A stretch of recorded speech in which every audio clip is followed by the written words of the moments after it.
sur le chemin vers la maturité. Votre plateau, le chemin vers la maturité, a la grande mission de vous faire découvrir les contenus des livres chrétiens. Ici, nous sommes convaincus qu'en écoutant et en lisant chaque jour la parole de Dieu, nous serons transformés à son image, grandir tel qu'il veut, être tel qu'il veut. Nous sommes en train de découvrir actuellement les contenus du livre La vie chrétienne normale, écrit par Watchmani. Ce livre a été sélectionné pour vous par Dr Jonathan Batso et évangéliste Léo Siahava. La lecture de Grâce Mouyissa. Nous sommes au 12e chapitre, la croix et la vie de l'âme.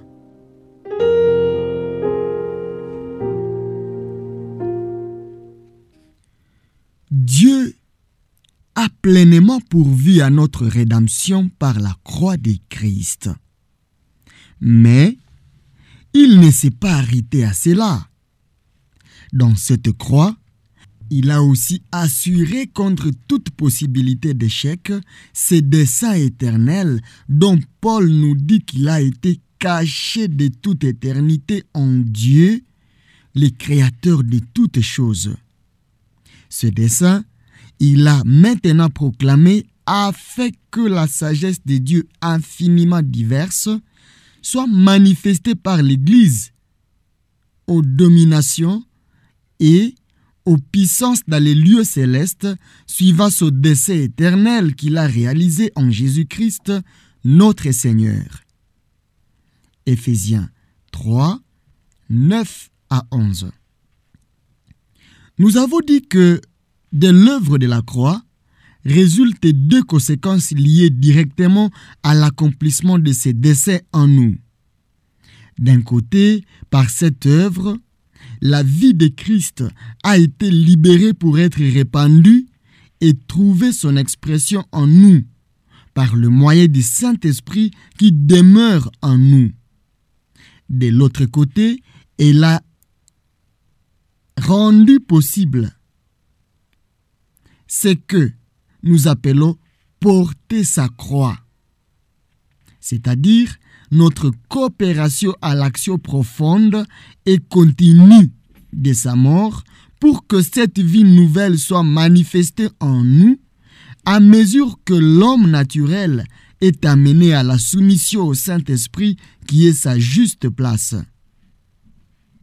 Ces deux conséquences sont clairement les deux aspects, l'un positif et l'autre négatif, d'une seule et même œuvre. Jusqu'ici, en étudiant la vie chrétienne, nous nous sommes arrêtés principalement sur la crise qui marque son commencement. Nous nous occuperons maintenant de la marche du disciple en ayant plus spécialement en vue son éducation des serviteurs de Dieu. C'est de lui que le Seigneur Jésus a dit « Quiconque ne porte pas sa croix et ne me suit pas ne peut être mon disciple. » Luc 14, verset 27. Il nous faut donc examiner ce qu'est l'homme naturel et ce que signifie porter sa croix. Pour le comprendre, il nous faut une fois de plus revenir à la Genèse et voir ce que Dieu cherchait à avoir dans l'homme au commencement et comment ce dessein a été entravé. Nous pourrons de cette manière saisir les principes qui nous ramèneront à une vie en harmonie avec ce dessein.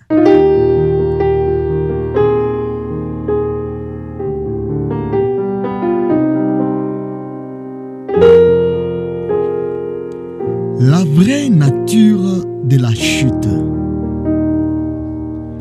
Alors même que nous n'aurions qu'une petite révélation du plan de Dieu, nous ne pouvons qu'être frappés par l'importance attachée au mot « homme ».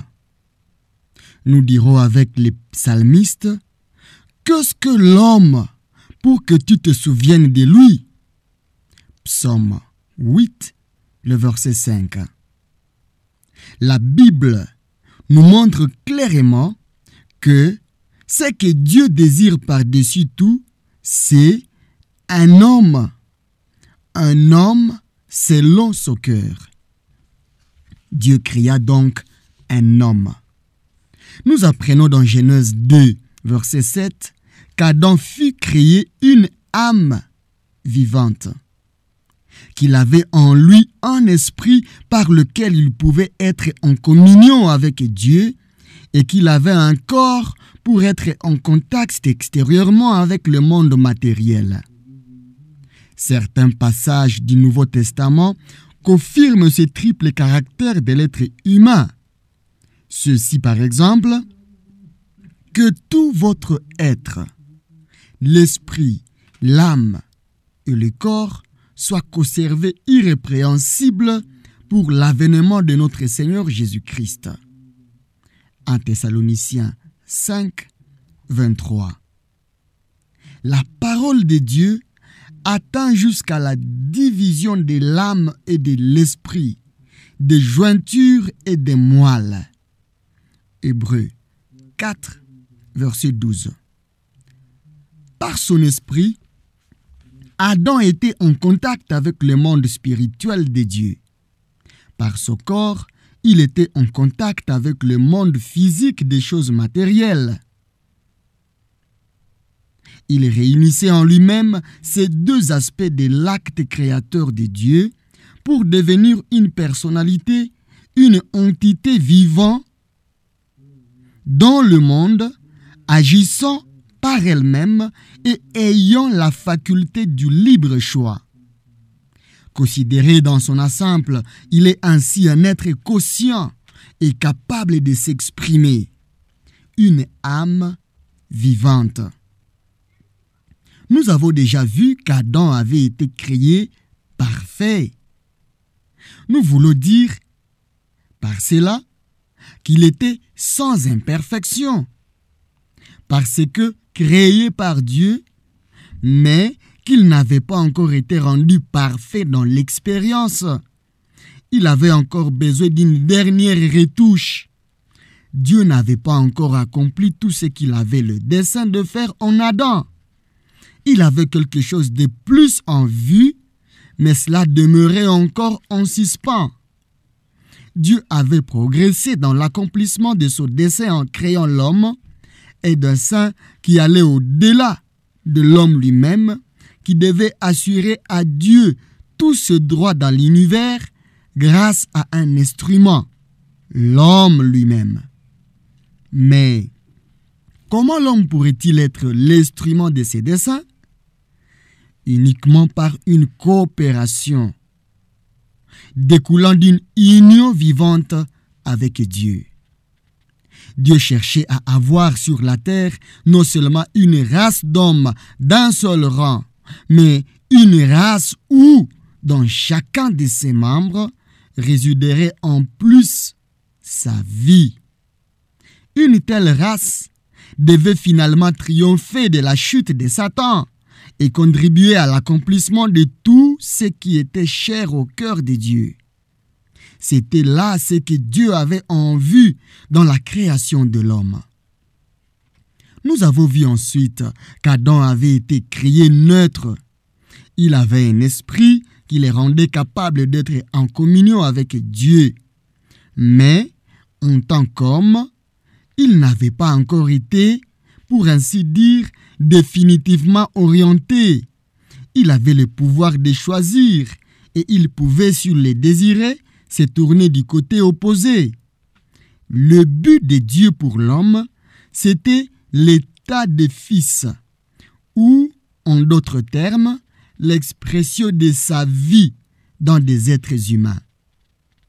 Cette vie divine était représentée dans le jardin par l'arbre de vie, qui portait un fruit que l'homme pouvait recevoir, accepter, y manger.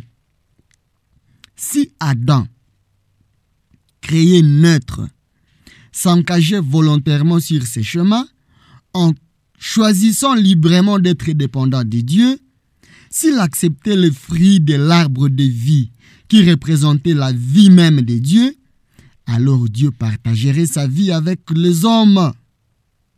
Il aurait des fils.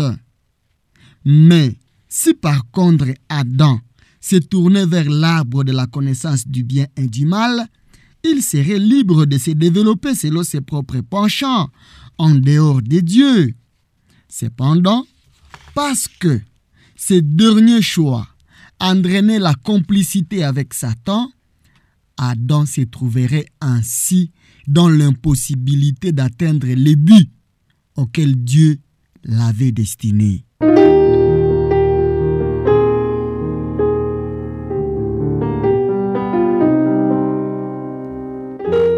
La racine du problème, l'âme humaine. Nous connaissons maintenant la voie que choisit Adam. Se trouvant entre les deux arbres, il céda à Satan et prit du fruit de l'arbre de la connaissance. Cela détermina l'orientation de son développement. À partir de ce moment, il disposait d'une connaissance. Il connaissait. Mais, ici, nous arrivons au fond du problème. Le fruit de l'arbre de la connaissance fit du premier homme un être surdéveloppé dans son âme. L'émotion fut touchée parce que le fruit était agréable à la vue et provoqua en lui le désir. La pensée, avec sa force de raisonnement, se développa car il fut rendu intelligent. La volonté se fortifia de sorte que, dans l'avenir, il pourrait toujours décider du chemin à suivre. Le fruit servit à l'épanouissement et au plein développement de l'âme, de sorte que l'homme ne fut plus seulement une âme vivante, mais allait désormais vivre par son âme. L'homme ne possède pas seulement une âme, mais à partir de ce jour, cette âme avec sa faculté de libre choix prend la place de l'esprit comme puissance animatrice de l'homme. Il nous faut ici faire une distinction entre deux choses, la différence étant très importante. Dieu n'est pas opposé au fait que nous ayons une âme comme celle qu'il a donnée à Adam. Au contraire, il le désire. Mais la tâche que Dieu a maintenant entreprise, c'est de renverser quelque chose.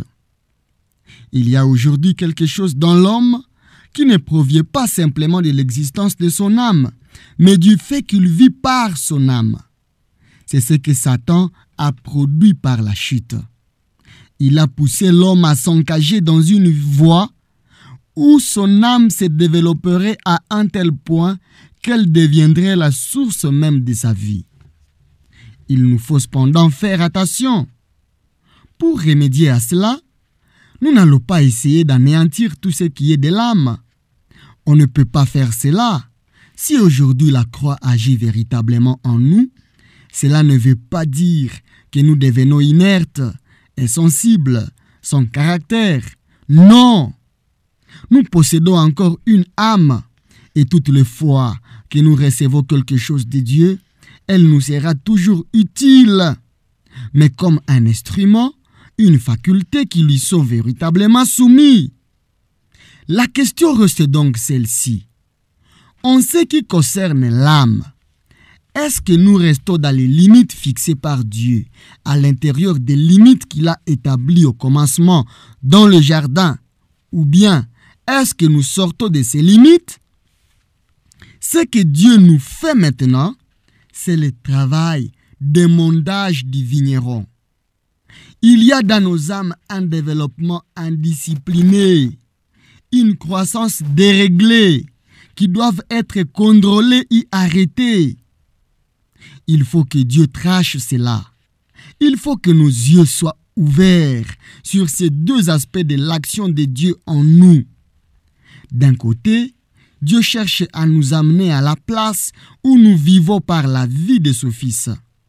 De l'autre côté, il poursuit une action directe dans nos cœurs pour détruire cette autre source naturelle qui est le résultat du fruit de la croissance.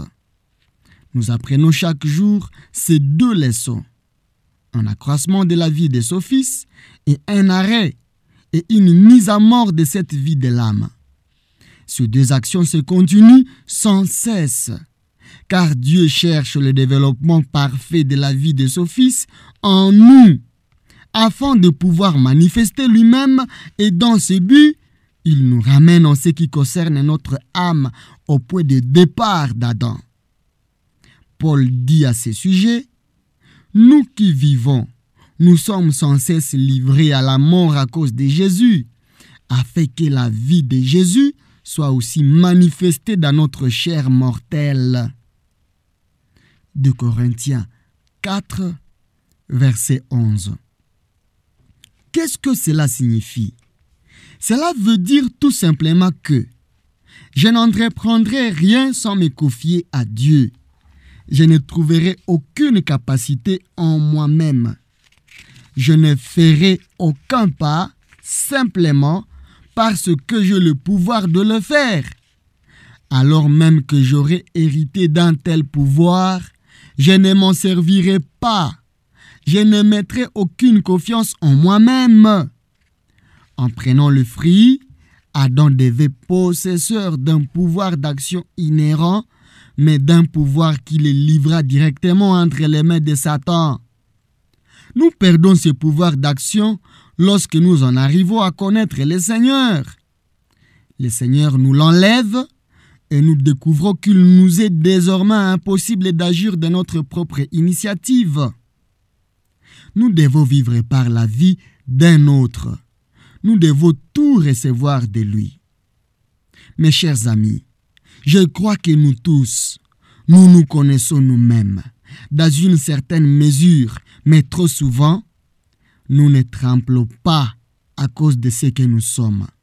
Nous pouvons dire avec une sorte de courtoisie envers Dieu, « Si le Seigneur ne veut pas cela, je ne puis pas le faire. » Mais, en réalité, nous avons inconsciemment les sentiments que nous pouvons très bien agir par nous-mêmes, alors même que Dieu ne nous les demande pas et ne nous en donne pas la force.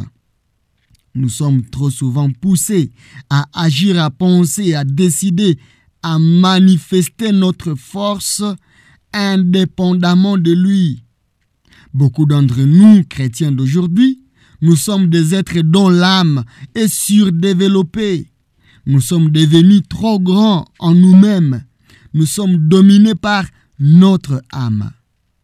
Lorsque nous sommes dans cet état, la vie du Fils de Dieu en nous est limitée et presque entravée dans son action.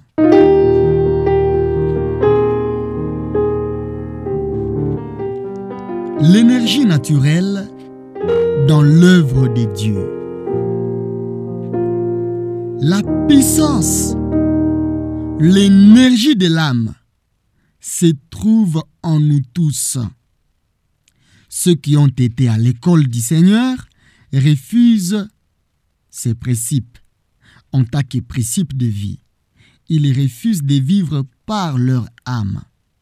Ils ne veulent pas qu'elle domine et ne lui permettent pas d'être leur source de force dans l'œuvre de Dieu.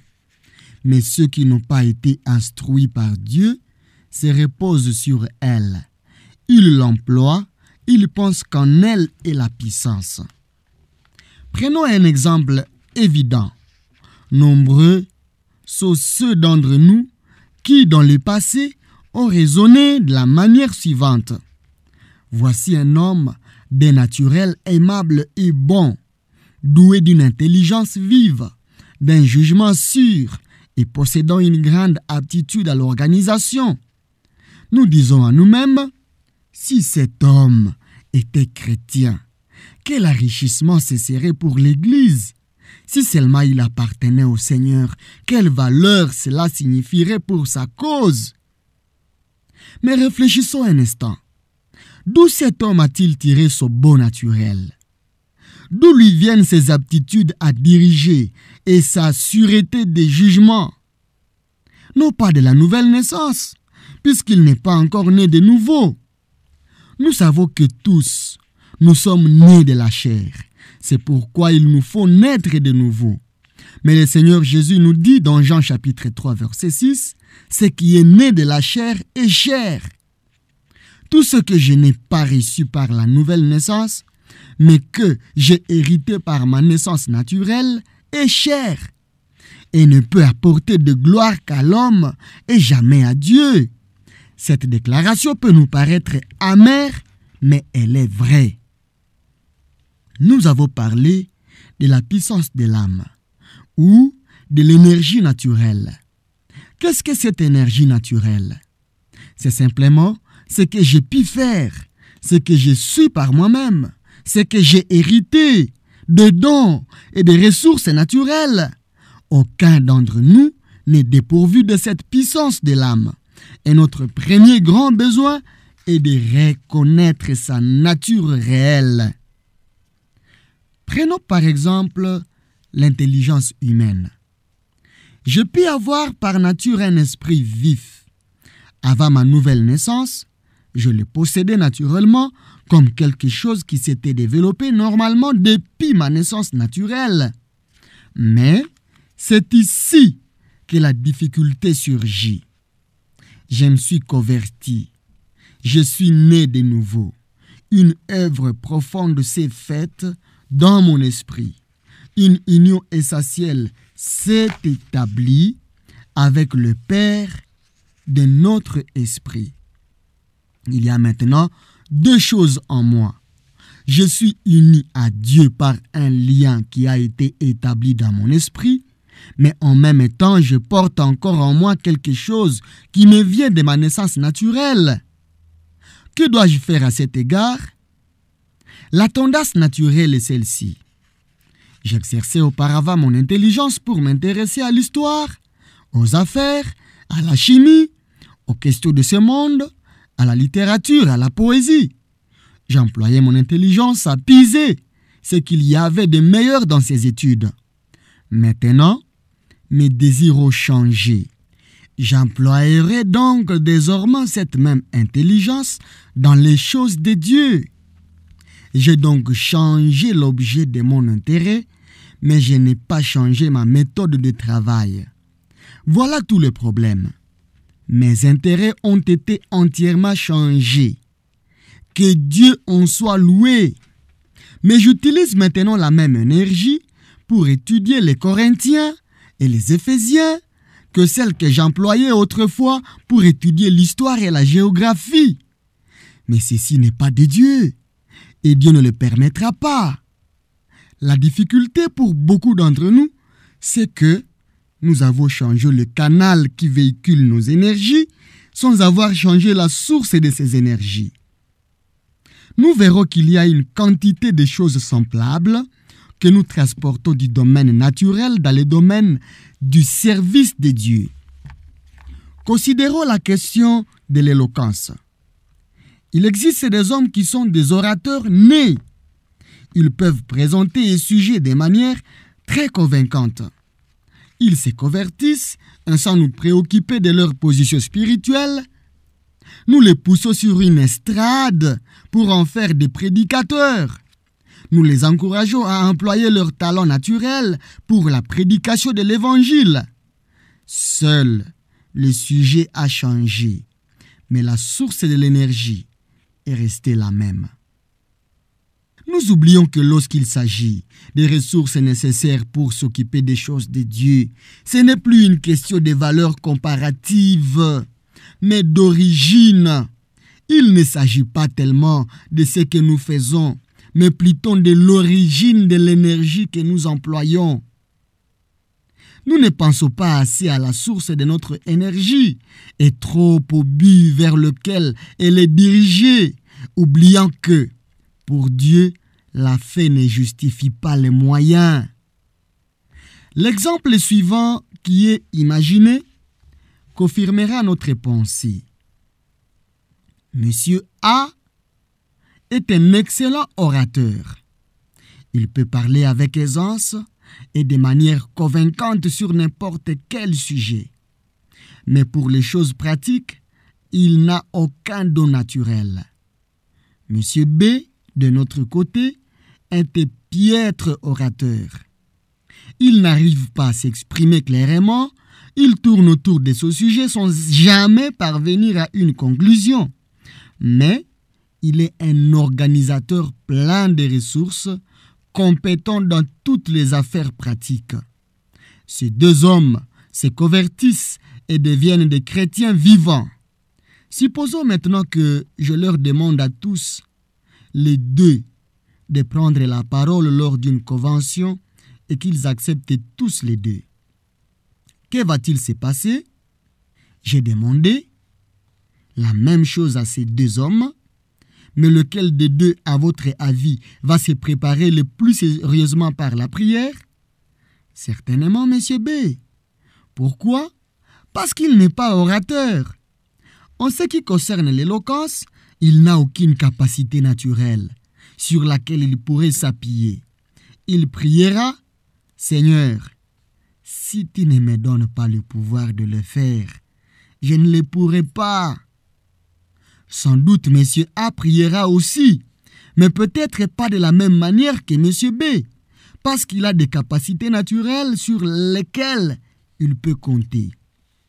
Mais supposons que je leur demande non pas de prendre la parole, mais de se charger de toutes les questions pratiques de la convention. Qu'arrivera-t-il maintenant? Leur position sera exactement opposée. Ce sera maintenant M. A qui priera avec les sentiments de son besoin, car il sait très bien qu'il n'a aucune capacité d'organisation. Sûrement, M. B priera aussi, mais peut-être pas avec la même ardeur, car tout en reconnaissant son besoin du Seigneur, il n'est pas aussi conscient que M. A de son incapacité dans les questions pratiques. Voyons-nous la différence entre les dons naturels et les dons spirituels? Tout ce que nous pouvons faire sans prière et sans une dépendance totale de Dieu vient de la vie naturelle. Et nous devons nous en méfier. Nous devons le comprendre très clairement. Cela ne veut évidemment pas dire que seuls soient qualifiés pour un travail particulier ceux qui sont privés du don naturel nécessaire pour l'accomplir. Le point à souligner, c'est celui-ci. Que nous possédions des dons naturels ou non, il nous faut connaître les touchés de la croix, qui signifie la mort de tout ce qui est de la nature et notre dépendance entière du Dieu de la résurrection. Nous avions trop facilement notre voisin qui a quelques dons naturels remarquables et nous ne réalisons pas que si nous possédions nous-mêmes ces dons en dehors de cette action de la croix, il pourrait facilement être un obstacle à ce que Dieu cherche à manifester en nous. Peu de temps après ma conversion, j'allais prêcher l'évangile dans les villages. J'avais reçu une bonne éducation et je connaissais bien les Écritures. Je me considérais donc tout à fait capable d'enseigner les gens de la campagne, parmi lesquels il y avait beaucoup de femmes illettrées. Mais, après quelques visites, j'ai découvert que malgré leur ignorance, ces femmes avaient une connaissance intime du Seigneur. Je connaissais les livres qu'elles lisaient avec difficulté, mais elles connaissaient celui dont parlent les livres. J'avais une richesse dans la chair, elles avaient une richesse dans l'esprit. Combien de chrétiens aujourd'hui cherchent à enseigner les autres, comme je le faisais alors en grande partie en s'appuyant sur leurs capacités charnelles? Je rencontrai un jour un jeune frère. Jeune, il l'était en année, mais il avait une connaissance intime du Seigneur. Le Seigneur l'avait amené par beaucoup d'épreuves à cette connaissance de lui-même. Au cours de notre entretien, je lui demandai, « Frère, qu'est-ce que le Seigneur t'a enseigné ces derniers jours? Il me répondit, une seule chose, c'est que je ne puis rien faire en dehors de lui. Veux-tu vraiment dire que tu ne peux rien faire? Lui demandai-je alors. Oh non, répliqua-t-il, je puis faire beaucoup de choses, mais c'est précisément mon problème. Vous le savez, j'ai toujours eu une telle confiance en moi. Je sais bien que je suis capable de faire des quantités de choses. Je l'arrêtai donc. Qu'en as-tu alors en disant que tu ne peux rien faire en dehors de lui? Il me répondit, le Seigneur m'a montré que moi, j'ai pu faire n'importe quoi, mais qu'il a déclaré lui, sans moi, vous ne pouvez rien faire. Il en résulte donc que tout ce que j'ai fait, et donc ce que j'ai pu faire sans lui, n'est rien. Il nous faut arriver à cette appréciation des choses. Je ne veux pas dire que nous ne pouvons pas faire beaucoup de choses, car nous le pouvons.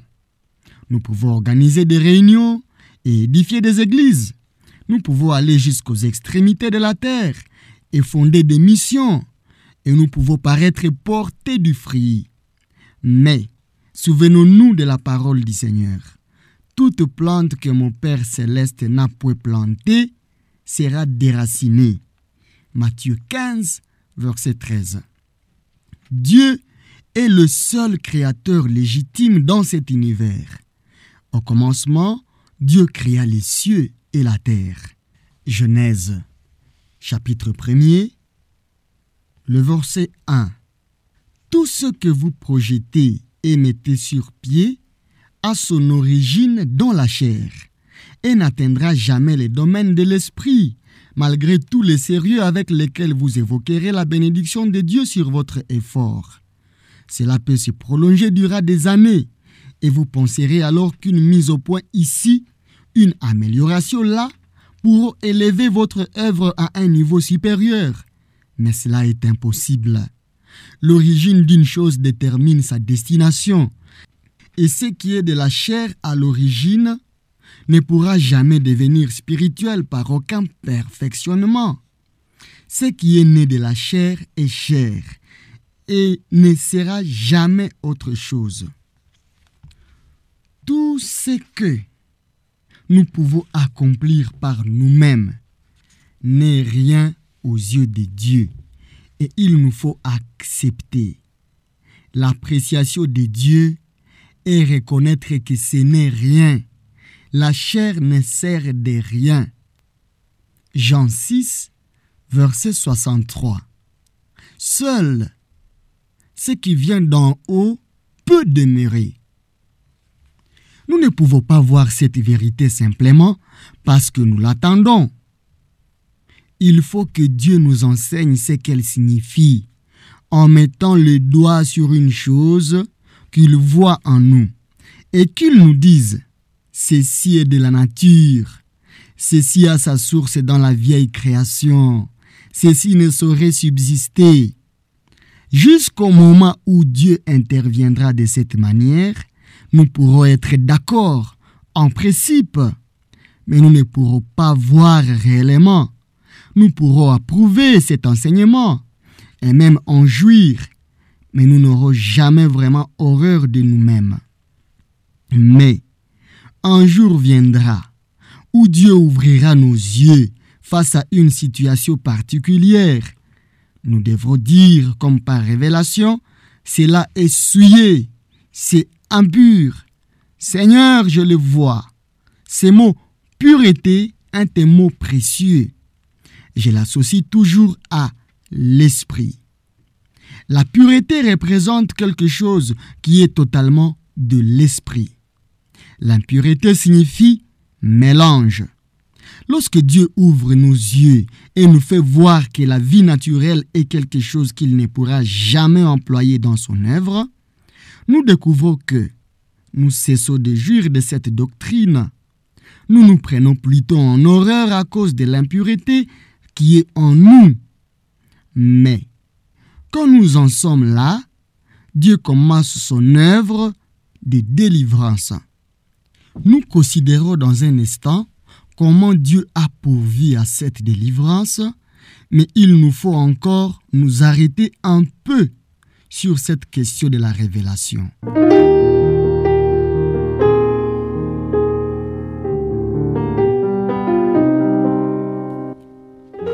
La lumière de Dieu est la connaissance. Il est évident que si l'on n'est pas décidé à servir le Seigneur de tout son cœur, on n'éprouvera pas le besoin de lumière.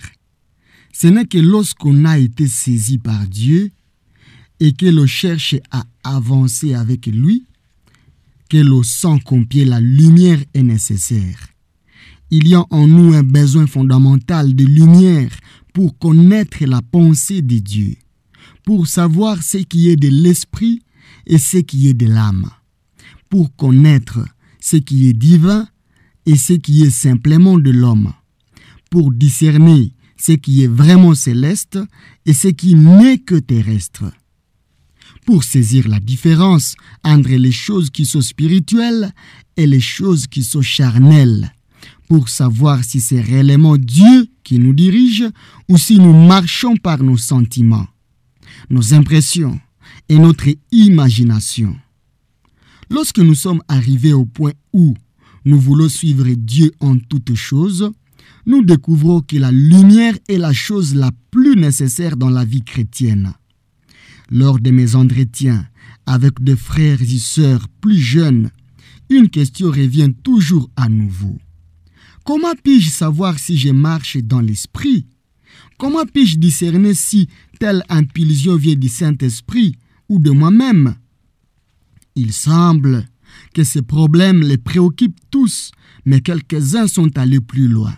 Ils essayent de s'analyser, de faire de l'introspection et, en le faisant, ils sont entraînés dans un esclavage plus profond. Cette attitude est réellement dangereuse pour la vie chrétienne, car on ne parviendra jamais à la connaissance intérieure par ce chemin aride de l'analyse de soi-même. Il ne nous est dit nulle part dans la parole de Dieu d'examiner notre propre état intérieur. Cela ne nous amènerait qu'à l'incertitude, au déséquilibre et au désespoir. Il est vrai que nous devons nous connaître. Il faut que nous sachions ce qui se passe en nous. Nous n'avons pas le droit de nous reposer sur un oreiller de paresse, de faire fausse route et d'en être complètement inconscient ou d'avoir une volonté de faire tout en pensant être dans la volonté de Dieu. Mais cette connaissance de soi ne nous vient pas en nous regardant nous-mêmes, en analysant nos sentiments et nos mobiles et tout ce qui se passe en nous pour essayer ensuite de comprendre si nous marchons dans la chair ou dans l'esprit.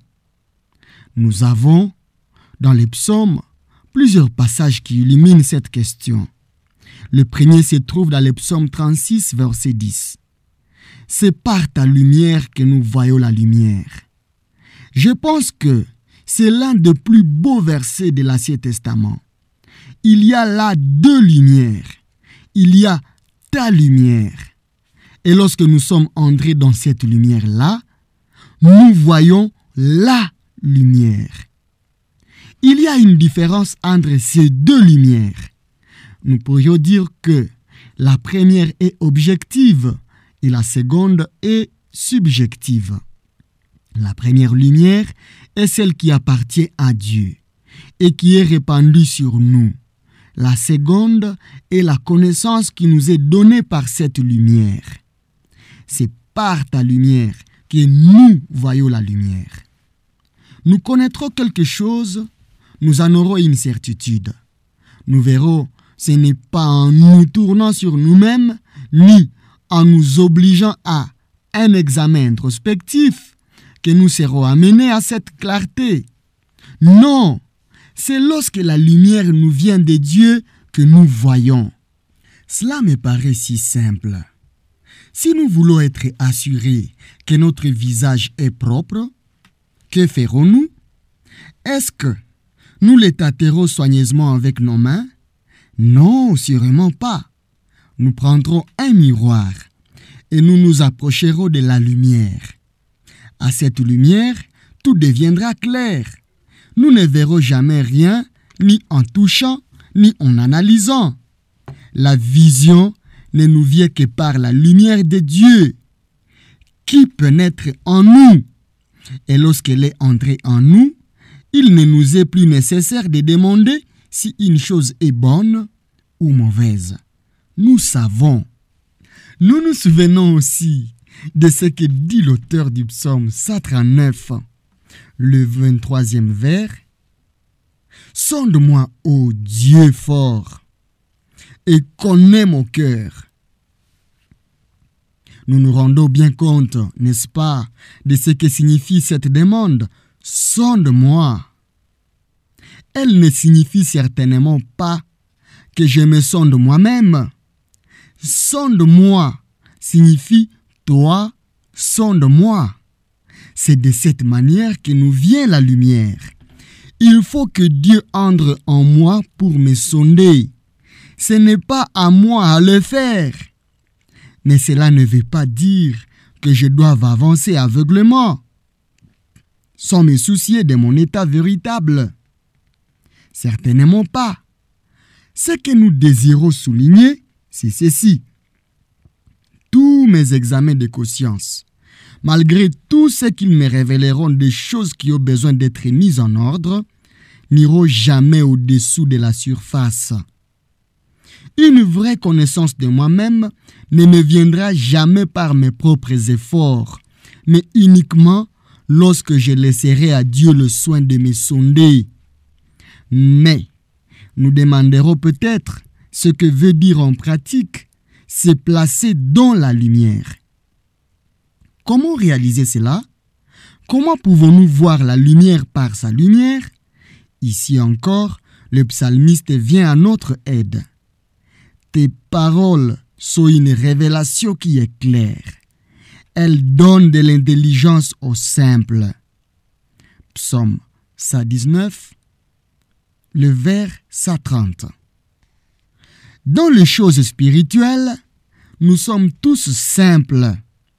Nous dépendons de Dieu qui nous donne l'intelligence et nous en avons besoin, particulièrement en ce qui concerne notre véritable nature. Dans le Nouveau Testament, le passage qui établit cela le plus clairement se trouve dans l'épître aux Hébreux. La parole de Dieu est vivante et efficace, plus pénétrante qu'aucune épée à deux tranchants.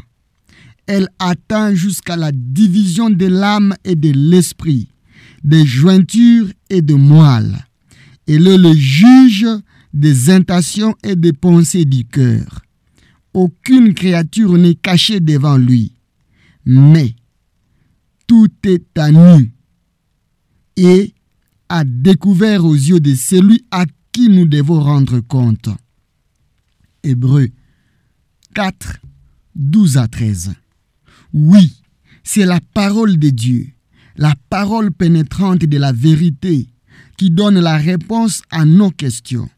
C'est elle qui discerne nos mobiles et définit pour nous leur vraie source, l'âme ou l'esprit. Je pense que maintenant, nous pouvons passer de l'aspect doctrinal du problème à son aspect pratique. La plupart d'entre nous, j'en suis certain, nous désirons avoir une vie intègre devant Dieu. Nous avons fait des progrès et nous ne discernons rien qui soit très mauvais en nous. Et soudain, à mesure que nous avançons, nous faisons l'expérience pratique de cette parole. Tes paroles sont une révélation qui nous éclaire. Dieu s'est servi de l'un de ses serviteurs pour nous mettre en face de sa parole. Et cette parole a pénétré dans notre cœur. Ou peut-être, tandis que nous étions devant Dieu, en nous attendant à lui, une parole revenue à notre mémoire, ou bien lue à cet instant dans les Saintes Écritures, est entrée en nous avec puissance. Nous voyons alors quelque chose que nous n'avions jamais remarqué auparavant. Nous sommes convaincus. Nous savons exactement ce qui est mal. Et nous élevons nos yeux au Seigneur pour le lui confesser. Seigneur, je le vois. Il y a là de l'impureté. Il y a du mélange. Combien j'étais aveugle. Et dire que durant tant d'années, j'ai été dans cette erreur sans jamais m'en rendre compte. La lumière entre en nous. Et nous voyons la lumière. La lumière de Dieu nous donne la lumière sur nous-mêmes. Et c'est un principe fondamental. Toute connaissance de soi nous vient de cette manière. Il se peut que cette révélation ne nous vienne pas toujours par les Écritures. Nous pouvons avoir été en contact avec des enfants de Dieu qui avaient une réelle connaissance du Seigneur. Et en priant ou en parlant avec eux, nous avons vu à la lumière de Dieu qui rayonnait d'eux quelque chose que nous n'avions jamais imaginé auparavant. J'ai connu une de ces personnes qui est maintenant auprès du Seigneur, mais les souvenirs que j'ai gardés d'elle est celui d'une chrétienne de lumière. Dès que j'entrais dans sa chambre, j'étais immédiatement conscient de la présence de Dieu. À cette époque, j'étais très jeune et il n'y avait que 2 ans que j'étais converti. J'avais une foule de projets, une foule de belles pensées, une foule de plans que je désirais soumettre au Seigneur. Une centaine de choses qui me paraissaient devoir être merveilleuses si elles pouvaient être réalisées. Je venais à elle avec toutes ces choses pour essayer de la persuader, pour lui expliquer qu'il faudrait faire ceci ou cela. Avant que j'aie pu ouvrir la bouche, elle me disait simplement quelques paroles d'une façon très naturelle. La lumière se faisait. Je me sentais tout confus. Tout mon besoin de faire venait tellement de moi, était si charnel. Quelque chose se passait alors en moi. J'étais amené à la place où je pouvais dire « Seigneur, ma pensée ne s'attache qu'aux activités de la créature, mais il y a ici quelqu'un qui ne s'en soucie pas du tout. » Elle n'avait qu'une seule raison d'être, un seul désir, et c'était Dieu. Sur la première page de sa Bible étaient écrits ces mots. « Seigneur, je ne veux rien pour moi-même. » Oui, elle vivait pour Dieu seul. Et lorsqu'il en est ainsi, vous trouverez toujours qu'une telle personne est baignée de lumière et que cette lumière illumine les autres. C'est le véritable témoignage. La lumière obéit à une seule loi. Elle éclaire partout où elle est admise. C'est la seule condition qu'elle pose. Nous pouvons nous fermer à elle. C'est la seule chose qu'elle craigne. Mais si nous nous ouvrons et nous abandonnons à Dieu, il se révélera. Les difficultés viennent de ce que nous gardons de coins réservés, des réduits fermés et verrouillés dans nos cœurs, où nous pensons avec orgueil avoir raison. Notre défaite consiste alors non seulement dans le fait que nous avons tort, mais dans le fait que nous ne savons pas que nous avons tort. L'erreur peut être une question de force naturelle. L'ignorance est une question de lumière. Nous pouvons voir cette force naturelle chez les autres, mais ne pas la voir en nous-mêmes. Oh, nous avons besoin d'être sincères et humbles devant Dieu et de nous ouvrir à lui. Ceux qui sont ouverts peuvent voir. Dieu est lumière et nous ne pouvons pas vivre dans sa lumière et rester dans l'ignorance. Répétons encore avec le psalmiste. Envoie ta lumière et ta vérité, qu'elle me guide. Psaume 43, verset 3. Nous rendons grâce à Dieu de ce qu'aujourd'hui, plus que jamais, les chrétiens soient conscients du péché.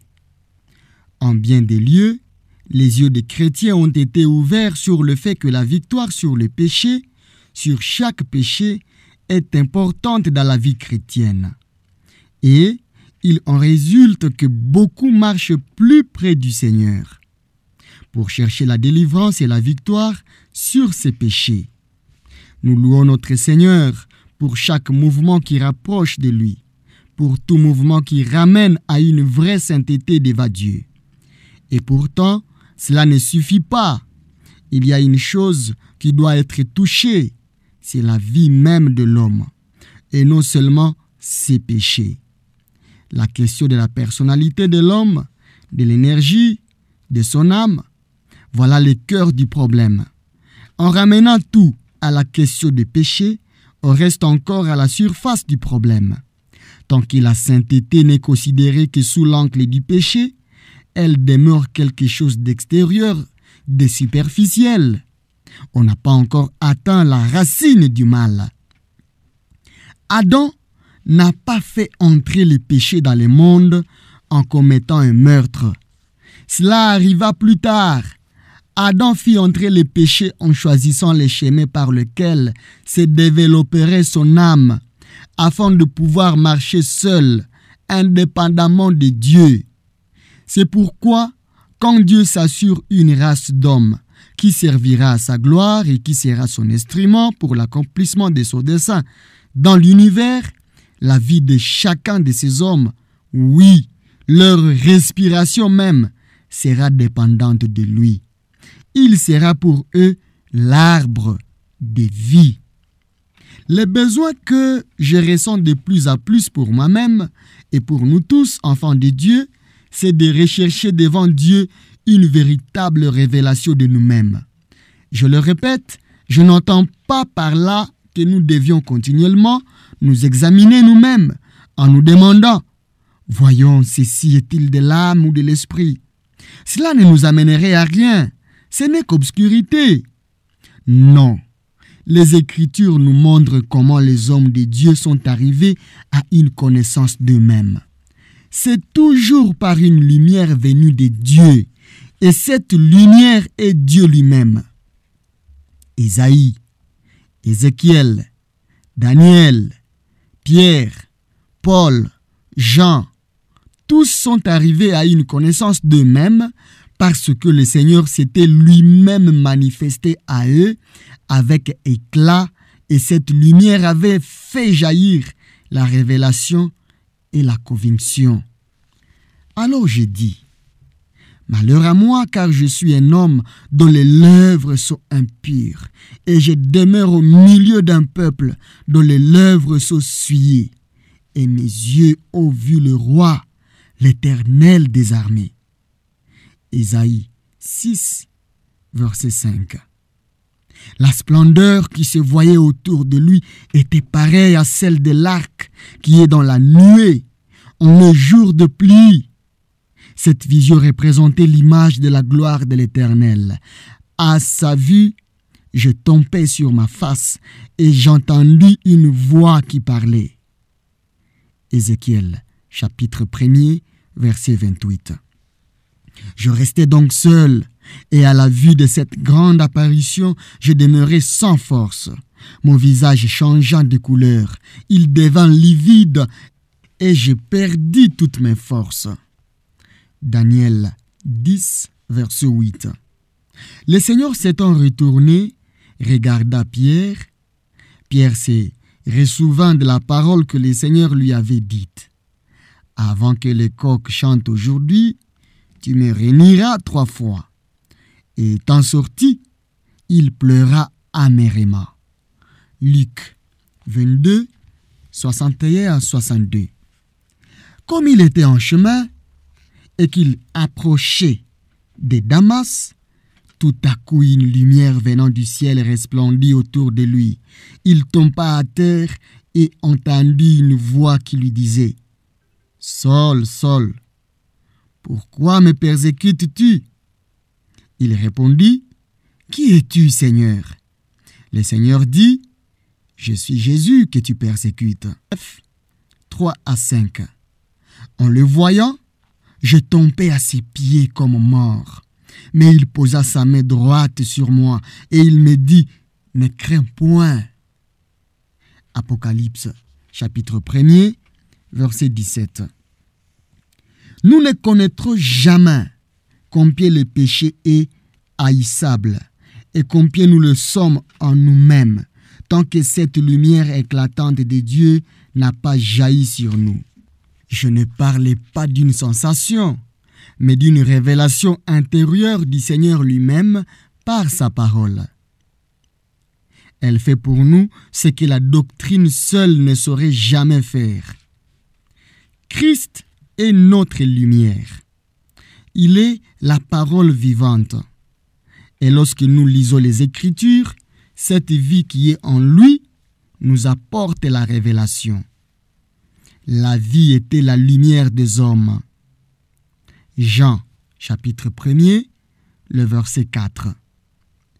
Une telle illumination peut ne pas se faire pour tous de façon soudaine, mais graduellement.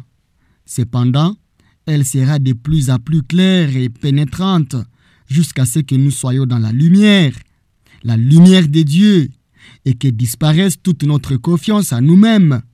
Car la lumière est ce qu'il y a de plus pur au monde. Elle purifie, elle stérilise, elle tue ce qui ne doit pas exister. Dans son éclat, la division des jointures de moelle devient pour nous un fait et cesse de n'être qu'un enseignement.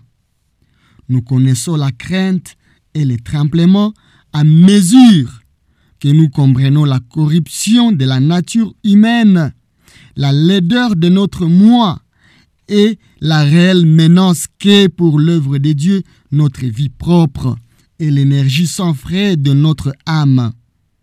Comme jamais auparavant, nous voyons désormais combien Dieu doit agir sévèrement à l'égard de beaucoup de choses en nous. S'il doit se servir de nous, et nous savons que, sans lui, nous sommes ses serviteurs inutiles. Mais, ici, la croix dans sa signification la plus large vient encore à notre secours, et nous chercherons maintenant à comprendre un aspect de son œuvre qui touche et résout le problème de notre âme. Car seule une compréhension entière de la croix peut nous amener à cette place de dépendance qu'a volontairement accepté le Seigneur Jésus lorsqu'il a dit « Je ne puis rien faire de moi-même. Je juge d'après ce que j'attends, et mon jugement est juste, parce que je ne cherche pas ma volonté, mais la volonté de celui qui m'a envoyé. » Jean, chapitre 5, le verset 30.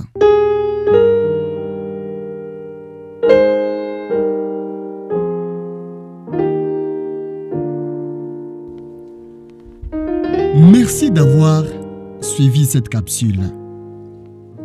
Il s'agit du 12e chapitre du livre La vie chrétienne normale, écrit par Watchmani. Nous espérons que ce contenu vous a parlé. Vous êtes sur le chemin vers la maturité. Notre prière est que Dieu vous amène à grandir dans la connaissance du Seigneur Jésus-Christ et dans sa grâce. Nous prions que le Saint-Esprit vous amène à comprendre toutes les vérités qui sont contenues dans ces livres pour votre croissance spirituelle. Sur ce plateau, notre grande mission est de vous faire découvrir les contenus des livres chrétiens. Ici, nous sommes convaincus qu'en écoutant et en lisant chaque jour la parole de Dieu, nous serons transformés à son image, grandir tel qu'il veut, être tel qu'il veut. Nous vous demandons de répandre ces messages autour de vous afin qu'ils soient aussi utiles à votre entourage, de prier pour vous-même selon ces messages et de prier pour toutes les personnes qui auront à l'écouter après vous. Merci de nous soutenir selon la direction du Saint-Esprit. Nous avons hâte d'attendre le témoignage de vie transformé par l'écoute de l'Évangile. Grâce et shalom au Fils de Dieu.